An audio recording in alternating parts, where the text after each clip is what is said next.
Salut les devins, c'est Saiki. On se retrouve aujourd'hui pour une vidéo qui sera divisée en 3 parties, 3 news distinctes. La première sur la suite du manga Dragon Ball Super avec le nouvel arc et le chapitre 67. Il y a en ce moment 1 ou 2 pages de manga qui tournent un petit peu partout, dont on suspecte qu'elle puisse être la suite du manga, je vais vous en parler.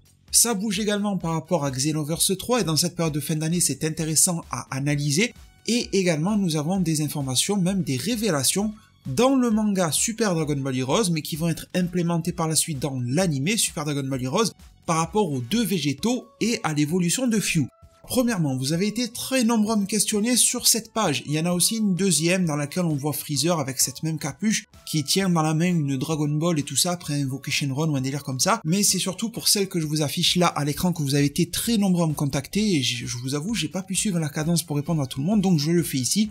Cette image avec une zone un petit peu étrange, l'ambiance assez cool, on voit 2 personnages encapuchés et lorsque la caméra se rapproche d'eux ou du moins l'angle de vision, on se rend compte que sous ces capuches, il y a Freezer accompagné de Cell. Et étant donné qu'à la fin du film Dragon Ball Super Broly, Freezer fait état du fait qu'il est très intéressé par le fait de pouvoir recruter Broly dans son équipe et qu'au pire des cas, il serait même prêt à collaborer avec quelqu'un d'autre car Goku et Vegeta forment un duo et Freezer se retrouve toujours seul, beaucoup d'entre vous sont venus me dire « Regarde Saikyo, nous avons l'amorce du nouvel arc de Dragon Ball Super pour le chapitre 67 de ce 20 décembre, ça y est, ça a fuité, ça a leaké, ça sera donc un arc basé sur le retour de Cell qui va s'allier à Freezer pour mener à bien diverses magouilles. Eh bien, mes très chers devins, ne vous faites pas avoir. Encore une fois, faites très attention aux sources que vous utilisez. Ce n'est pas une page qui est issue du prochain chapitre de Dragon Ball Super. Ce n'est pas une page issue de Dragon Ball Super tout court. Mais en même temps, cette page n'a pas été créée par un fan ou par un manipulateur quelque part sur cette planète, comme ça arrive souvent que des fan art soient pris pour des vrais trucs. Là, ce n'est pas le cas. Cette page a été réalisée pour un manga Dragon Ball officiel, mais pas pour Dragon Ball Super. Cette page date d'il y a 2 ans, en 2018, pour le manga Dragon Ball Fusion. Et quand je dis cette page, ça en va de même pour celle où Freezer tient une Dragon Ball dans la main, tout ça fait partie du même chapitre. Donc non, cette page-là et ces scènes que vous voyez autour de Cell et Freezer réunis ne sont pas pour Dragon Ball Super, ne sont pas une nouveauté, c'est vieux. Ça date de 2018, vieux entre guillemets, mais ça date. Certes, c'est classe, c'est cool les voir encapuchés comme ça, une hypothétique alliance, un retour, l'air de visage de Freezer, le côté classe de Cell. Mais non, et en plus ça serait quand même une régression aussi au niveau des dessins qui sont moins bons que ce que l'on trouve actuellement dans le manga Dragon Ball Super par Toyotarou. Donc non, sur de multiples aspects ce n'est pas ça, et dans les faits tout simplement ça provient du manga Dragon Ball Fusion de 2018. Passons alors à la deuxième information, à la deuxième news mes très chers devins, concernant le jeu Dragon Ball Xenoverse 3. Et à l'aube des Game Awards dans quelques jours et de la Jump Festa un tout petit peu plus tard, mais toujours ce mois-ci de décembre 2020, il est intéressant de poser nos yeux là-dessus, tout simplement car il y a un nom de domaine qui est extrêmement surveillé par la fanbase de Xenoverse 3. C'est vrai que je parle très peu de Xenoverse sur ma chaîne, j'ai fait un petit peu du Xenoverse 2 modé surtout à l'époque, mais si vous faites partie de la communauté Xenoverse 3, vous connaissez très sûrement le nom de domaine xenoverse3.com qui a été enregistré, et c'est un dénommé SJKB sur Twitter qui s'est rendu compte que ce nom de domaine, Xenoverse 3, déjà il vient d'être reconduit. La date d'expiration, qui devait expirer là, ce mois de décembre 2020, a été repoussée à une expiration à décembre 2021. Alors, vous serez prêt à me dire, et vous aurez tout à fait raison, que ça coûte pas très cher d'entretenir un nom de domaine, comme ça on l'a sous le bras, ça se renouvelle automatiquement, donc il n'y a pas forcément quelqu'un qui est passé pour le renouveler. Ok, mais la deuxième news, c'est que depuis sa création, ce nom de domaine a subi 51 changements, c'est-à-dire 51 mises à jour. Ils ont mis des trucs à jour à l'intérieur de ce nom de domaine que nous ne voyons pas, parce que c'est eux qui ont la main sur le nom de domaine, en tout cas, le propriétaire de ce nom de domaine a la main dessus, il fait ce qu'il veut et nous ne le voyons pas, ça reste privé si vous voulez, mais il y a quand même eu 51 mises à jour. Donc ça veut réellement dire qu'il y a quelqu'un d'actif ou des personnes actives sur ce nom de domaine, et en plus il vient d'être reconduit. Et quand on met cela dans son contexte, le contexte quel est-il? Il est celui des Game Awards, cérémonie qui aura lieu ce 11 décembre pour laquelle un dénommé Lee Curton, qui est directeur marketing et de communication chez Bandai Namco au Royaume-Uni, Bandai Namco édite les jeux Xenoverse, a fait un RT de l'annonce officielle des Game Awards en disant « ça sera un grand jour ». Alors attention, chez Bandai Namco, il n'y a pas que ça, il n'y a pas que Xenoverse, il n'y a pas que Dragon Ball, il n'y a pas que des animés, des mangas. il y a Cyberpunk, il y a Elden Ring, il y a beaucoup de choses qui sont intéressantes chez Bandai Namco, il va y avoir une surprise à côté, mais Xenoverse 3 peut avoir sa place, surtout s'il y a un partenariat next-gen ou autre. On se rappellera que lors d'une conférence récente de Microsoft, il y avait eu un mot d'Akira Toriyama qui avait été dévoilé pour révéler le jeu Dragon Ball Z Kakarot et nous dire que Toriyama serait plus ou moins impliqué sur le jeu et tout ça. Donc des alliances Bandai Namco, les développeurs de jeux Dragon Ball, même Toriyama, avec des grands constructeurs ou fabricants dans l'univers du monde du jeu vidéo comme Microsoft ou même d'autres, est largement possible pour se faire remarquer et avoir beaucoup de lumière, notamment lors des Game Awards.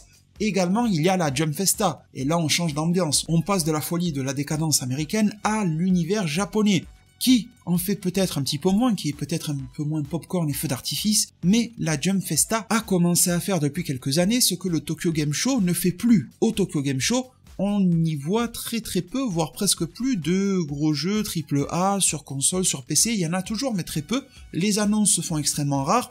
Pour tester des jeux, il n'y a plus grand chose de très nouveau à se mettre sous la dent durant ce salon-là. C'est surtout le jeu mobile qui est mis en avant durant le Tokyo Game Show. Par contre, à la Jump Festa, on se rend compte qu'il y a de plus en plus de bornes pour pouvoir tester les nouveautés. Et quand je parle de nouveautés, il y a du jeu mobile, mais il y a surtout du jeu console. Que ça soit les Naruto, les Dragon Ball, les Jump Force, voilà, tout ce genre de choses. Il y a le Captain Tsubasa.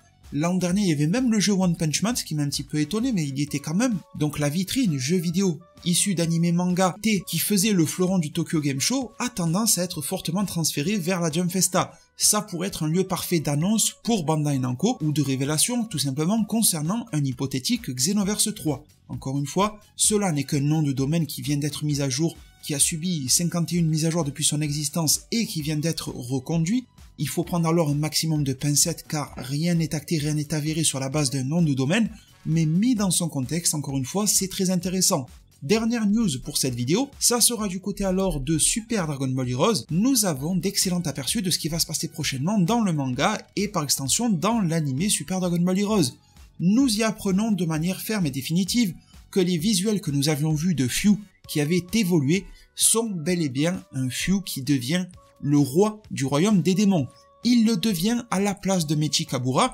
Au final, en ce moment, il n'y avait plus de roi du royaume des démons. Depuis que Mechi Kabura était mort, il fallait trouver un successeur. C'est d'ailleurs un thème dont Towa et Fyu ont un petit peu discuté, surtout Towa, dans l'avant-dernier épisode, juste avant le spécial de Super Dragon Ball Heroes.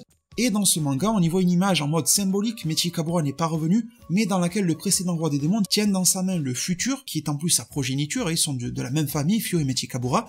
Mechi Kabura disparaît pour que les pouvoirs soient d'une certaine manière internalisés à l'intérieur de Fyu. Pendant ce temps, on se rend compte que dans le manga, il y a Mira qui se bat contre Vegeto SCJ Blue, la version capsule des deux personnages. Ce que nous y voyons ensuite, ce sont les visuels révélés de Fyu qui devient le roi du royaume des démons. On aimera ou on n'aimera pas son design, sincèrement je vous le dis de tout cœur, je préfère largement celui de Mechi Kabura qui en imposait, qui avait une classe sans précédent je trouve, et qui ressemblait à ce que pourrait être un Makaioshin si cela venait à devenir canon, car je le rappelle, les démons de Super Dragon Ball Heroes n'ont jamais été appelés Makaioshin, mais c'est ce que l'on a dans l'œuvre Dragon Ball et ses produits dérivés qui y ressemblent le plus, c'est pour ça que ça s'y apparente. Mais en tout cas, ils n'en sont pas, ils sont réellement appelés des démons.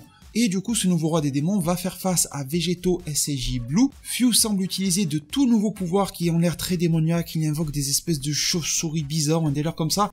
Il fait apparaître des entités, il a réellement des pouvoirs qui sont à la hauteur de son titre, peut-être même plus que Mechi Kabura. En fait, Mechi Kabura était réellement un monstre de puissance avec un petit peu de magie. Là, j'ai l'impression que Fyu fait énormément de magie, il fait apparaître beaucoup de choses, il emprisonne même Vegeto Blue dans une sorte de cage, de pic, c'est très étrange, et de l'autre côté, on se rend compte que oui, les deux Végétaux vont collaborer car Vegeto Blue n'est pas seul, il est accompagné de Xeno Vegeto SCJ4, celui-ci fait aussi face au pouvoir psychédélique du roi des démons, du nouveau roi.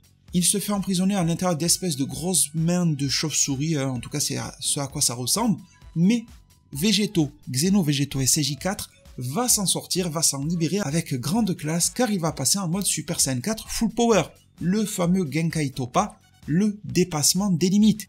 Nouvelle forme que je vous avais révélée sur ma chaîne YouTube et on ne savait pas s'il allait réellement collaborer avec Vegeto SCJ Blue, chose qui est le cas, mais d'après ce que l'on voit des premières images, Vegeto SCJ Blue semble être mis un petit peu sur le côté, tandis que Xenovegeto SCJ4 Limit Breaker tente une sorte de nouvelle attaque qui ressemble presque à un Rasengan dans la manière dont elle est lancée contre la nouvelle version de Fuse. Et au-delà de ça, nous n'avons pas grand chose de plus comme image, mais en tout cas ça vous donne un ordre d'idée de comment va se dérouler la suite de la bataille. J'espère de tout cœur que les news du jour vous auront plu, que ça soit pour Dragon Ball Super le debunk, pour Xenoverse 3 des news plutôt réjouissantes, ou pour Super Dragon Ball Heroes, et on y voit plus clair sur comment va se découpiller la scène entre les deux végétaux et leur collaboration qui désormais n'est plus supposée mais elle est avérée. Merci infiniment pour tout votre soutien, cela passe très simplement par l'oreille que vous m'accordez chaque jour en venant suivre mes vidéos, ça passe par votre présence dans la zone commentaire en me laissant votre avis, vos réflexions, vos théories et autres, en mettant un maximum de pouces bleus pour le bon référencement de cette vidéo et de ma chaîne YouTube en général, et en vous abonnant et en activant la cloche des notifications pour ne pas se rater dans les prochaines vidéos. Je vous remercie tous infiniment du fond du cœur, prenez tous extrêmement bien soin de votre futur, et à plus pour de prochains arts divinatoires.